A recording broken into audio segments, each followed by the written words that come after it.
What's the biggest risk to your AI project? Might surprise you. Let's count down the risks and find out what the biggest risk is today.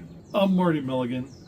I've been in technology for 40 years, and I've dealt with all kinds of transitions into technology, from mainframes to client server to the web, and now from the web to AI. And this AI transition is happening faster than any of the other transitions we've seen so far. And so I'm going to try and help my clients with this transition and help them improve. So this series of talks will hopefully give you some information about AI transition and help inform you of what you can do with your own AI transition. So today we're going to talk about the risks of an AI transition and what you need to be looking for, because these things can go wrong. But before we get into risks that are specifically associated with AI, let's talk about risks in general and why all of your projects should be doing a risk analysis. When we talk about risks for a project, what we're hoping to do is identify all of the things that can go wrong. So if we think that something bad can happen, that's a risk. When it actually does happen, that's a realized risk. And the way we deal with risks fall into two categories. First, we really want to make sure that the risk doesn't happen. And so there's things we do to lower the risk and to prevent the risk from happening. These are called mitigations. And so our risk plan should always have a list of mitigations that we're going to do to lower the chances that the risk is going to be realized. The second thing we have to concern ourselves with when it comes to risks is contingencies. So once a risk is realized, then it becomes time to do the contingency plan for that risk and do all of the things we need to do to take care of the problem that once it arises. So when we create a risk plan for a project, we have all of the mitigations that we're going to do, and those are things we have to do regardless. And we have a list of contingencies for each risk, and we only have to do those contingencies if the risk is realized. So that's just some background on risk management for all of your plans. Let's get into some of the AI specific risk management that we have to do. The first category of risks when it comes to AI are strategic and planning type risks. These are risks that happen because we haven't done a really good job of putting some thought into what we're about to do. So the most obvious one, and the one that happens surprisingly a lot, is people fail to plan for their AI transition, or even fail to plan how they're going to sequence their projects. And so that lack of planning, it really affects all types of projects. But in AI, because these tools are so easy to use and they're becoming so pervasive and being woven into a lot of other applications, lack of planning has been a real problem with AI projects. Another strategy and planning risk are bad assumptions. AI has a large amount of misinformation surrounding it. And a lot of times when we're doing a plan for a project, this misinformation creeps in and makes it very difficult for us to actually execute the plan, because once we get into actually carrying things out, they don't work the way we thought they were going to work. So making sure that you double check all of your assumptions, go back and make sure that you're not really thinking of things that you haven't verified before you execute is really important when you're dealing with the new technology. Just because the articles and the newsletters and the magazines and the talking heads say it works a specific way doesn't necessarily mean that's how it works. And so you really need to spend some time going over all of your assumptions and make sure they're valid. Another strategic and planning risk is how management sees the project.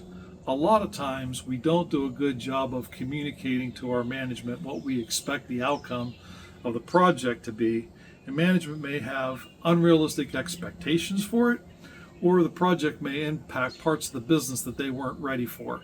So making sure that management is well aware of what is going to happen and what they should expect is really important, so that you don't have miscommunications and problems later on in the project, or have a project that you think is successful and turns out not to be successful in the eyes of your management. The last part of our strategy and planning risk is making sure that the business goals are aligned and that all of the parts of the business have an understanding of what is going to happen, and that the AI project isn't going counter to other initiatives that are being taken.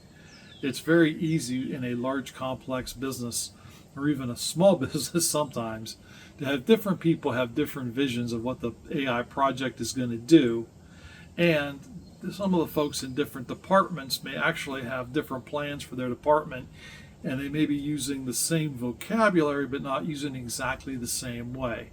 So it's really important to take your goals and your alignments down to the department level and make sure that people are in harmony and agreement in what they expect out of the project, so that you don't have miscommunications and last minute questions about, I thought it was going to work this way and now it's working that way, or I thought we were going to include this and we weren't going to include that. So making sure that your alignment and your goals all meet up so that you scope your projects well and people don't have any questions about that. The second set of risks that are common in an AI project have to do with your people and your culture. The first one is, a lot of times the staff isn't very comfortable about the AI adoption because they see it as threatening, or they see themselves as not being as valuable as they once were once the adoption happens. And that's why it's really important to get the staff on board and let them know what's going on and clearly communicate what's happening, so that your staff is all behind the project, and that when you actually start doing the planning for the project and deciding what actual parts of the enterprise are going to be addressed first, if you do a proper job of selecting projects and getting the staff on board with them, the staff's going to be able to see the value in all of the projects, and they're going to see an improvement in their life, and they might get behind the AI transition much better when they start to realize that adopting AI might mean that they get out of the office at 5 o'clock instead of having to work late a few nights of the week. So getting the staff on board and having them understand the role they're going to play is very important from a personnel standpoint. The second thing we really have to watch for is that we do a good job of educating everybody into just what AI is, and we start with a foundational literacy model so that you have a very good set of skills that go across the entire organization, so that when people start talking about using the AI tools that are available to them, they have a consistent view of what they are and they understand. So again, we like to talk about breaking education down into foundational and mastery, and making sure that everybody has the foundation that they need and that they have mastery of the pieces that they're going to be actually working with. The last cultural risk is something that HR usually has to deal with, and that is mostly dealing with finding skilled workers to step in and help out with AI. Because right now it's really hard to find people with the proper skills who can come in and do the work.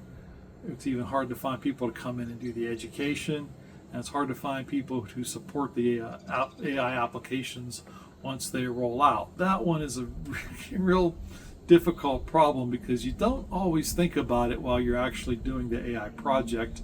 You think about it after the AI project is finished. And that's usually where working with a company like WSI can help you out in that, because we have a deep bench of folks who can help you guys out, to step in with a lot of knowledge and a lot of education capability to help you master those things that your team needs to master, help provide resources to do the things that need to be done for the project that you may not have enough resources for. That's kind of the additional risk that most people overlook because it follows the project generally. All right, the third category of risks that usually affect AI projects have to do with technical and data operations. So when we start talking about this, the first thing that comes to mind is security and data integrity. We always want to make sure that we have our security team at the organization on board with whatever we're doing from an AI transition. We want them to know what's happening, and we want them to play a role in the project. And we also want to make sure that the folks who are carrying out the project have a lot of expertise and know how the tool uses data, so that if we have to do things to protect your data, we make sure that we know how to do that, and that we're not doing something kind of last minute or ad hoc. Having expertise available from a security standpoint is very important. The second sub-risk under technical and data aspects of an AI project has to do with vendor lock-in. Now, at this early stage, sometimes it's very hard to avoid vendor lock-in because sometimes there just aren't a lot of choices for delivering what we need. It's very important for us to keep a long view of the AI environment that we're in and understand that things are going to change a lot over the next few years, and that any vendor we pick may change strategies or may do things a different way over time, and some of the choices we make today may need to be revisited in the future.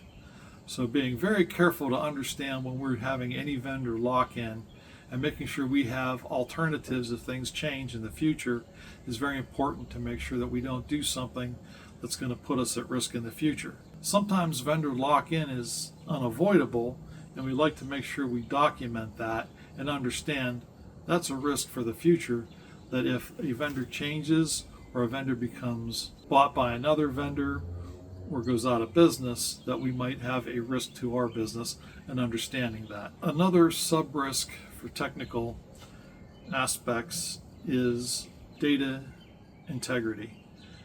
And a lot of times we have problems with the data in our business that we are unaware of in our day-to-day operations because the way we use it kind of covers up some of our problems. And it may have been years since we've actually done an audit on everything in our database. Or we might be using a database or a data source from another company or a government agency, and that data source may not be as reliable as we thought it was. So it's very important to take a step and look at the data that's going to be used in your AI project and make sure that that data is reliable and up to date. Can't tell you how many times we've had things like voice response systems where we have an AI agent answering the phone and the procedure manual that it's following is out of date, and the actual people carrying out procedures or doing things aren't following that procedure manual.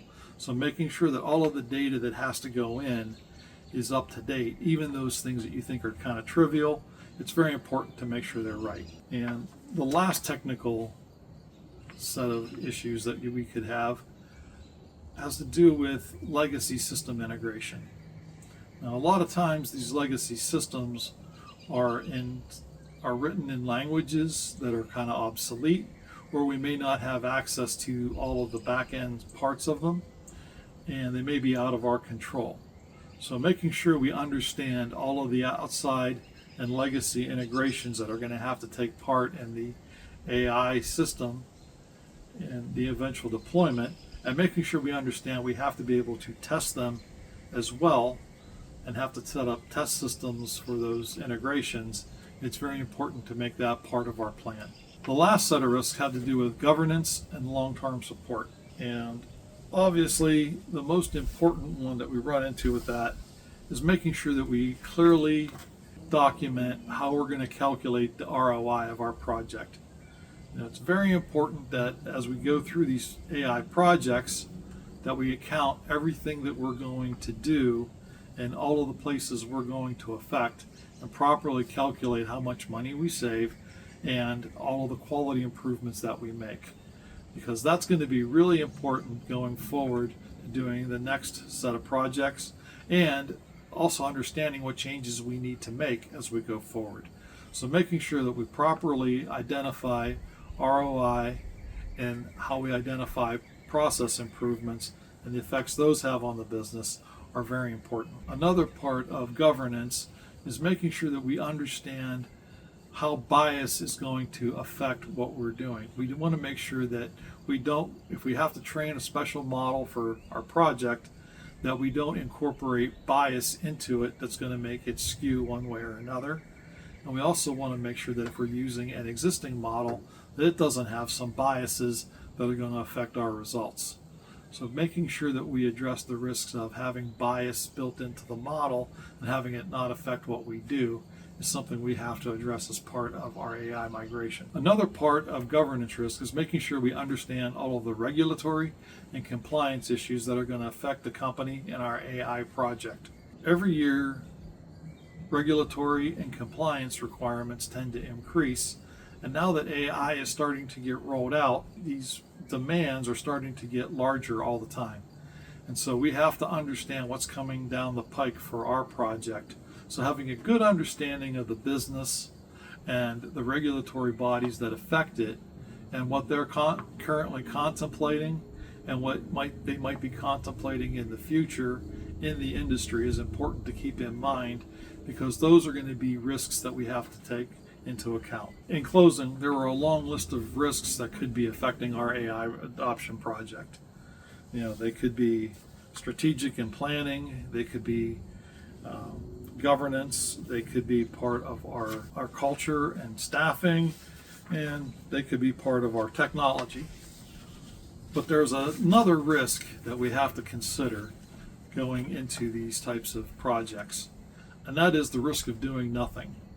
The world is currently being overwhelmed with information about AI. And it's very easy to bury your head in the sand and say, well, when all of this shakes out, wake me up and I'll do something about it. And the biggest risk for doing that is that your business is going to get passed by. All of your competitors are going to be doing something and you're going to be holding back. And the technology is evolving so quickly that if you wait to try to get your staff up to speed and build a foundation in AI literacy, it may be too late. It may be too much of a leap for them to actually make it, and they may actually ad hoc try to do it in the background on their own, and everybody would have a complete different view of what AI is and how it should be used, and you may have some underground usage of AI built into the business. So the biggest risk that every business faces is doing nothing about AI and having AI do something about your business. So in closing, the biggest risk is doing nothing. If you want to talk about doing something about AI in your business, go down to the notes below, get yourself on my calendar, and we'll talk about it and try and have a discussion about just what kind of an AI migration you're going to need. Or if you're not quite at that point yet, there's a link for an AI assessment that we put together where you can put information in about your business and what's going on, and we'll let you know just where you stand from an AI readiness standpoint. And lastly, if you want to do a little bit of reading about what small businesses are doing with AI, we went out and did a survey of a bunch of small businesses, small and mid-sized businesses anyway, and tried to compare their actual use of AI to the much larger companies, because the way you smaller businesses have to adopt AI is much different than the larger companies. And that survey does a really good job of letting you know what small business is actually doing with AI. Again, I'm Marty Milligan. I appreciate your time. I hope you found this useful. Like and subscribe to the channel, and I'll be back with another video soon. Thanks.